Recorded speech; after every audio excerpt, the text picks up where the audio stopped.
प्रादेशिक परिवहन कार्यालय RTO पनवेल येथे दुचाकी वाहनांसाठी MH46DH ही नवीन नोंदणी मालिका लवकरच सुरू करण्यात येणार आहे।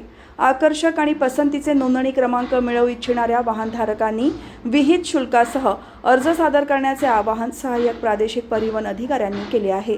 यासाठी इच्छुक अर्जदारांनी 23 एप्रिल 2026 रोजी सकाळी 10 ते दुपारी 2:30 या वेळेत RTO पनवेलच्या खाजगी वाहन विभागात अर्ज जमा करावेत। अर्जासोबत डिमांड ड्राफ्ट, निवासी पत्त्याचा पुरावा, ओळखपत्र तसेच पॅन कार्डच्या साक्षांकित प्रती जोडणे बंधनकारक आहे। एकाच क्रमांकासाठी एकापेक्षा अधिक अर्ज आल्यास त्यांची यादी त्याच दिवशी सायंकाळी 4 वाजता नोटीस बोर्डवर प्रसिद्ध केली जाईल। त्यानंतर संबंधित अर्जदारांना दिनांक 24 एप्रिल 2026 रोजी दुपारी 2:30 वाजेपूर्वी वाढीव रकमेचा DD बंद लिफाफ्यात सादर करावा लागेल। त्याच दिवशी दुपारी 3:30 वाजता सहाय्यक प्रादेशिक परिवहन अधिकारी यांच्या दालनात लिलाव प्रक्रिया पार पडणार आहे। अर्जासाठीचा DD हा RTO पनवेल यांच्या नावाने राष्ट्रीयकृत किंवा शेड्यूल्ड बँकेचा असावा, तसेच तो 2 महिन्यांपेक्षा जुना नसावा।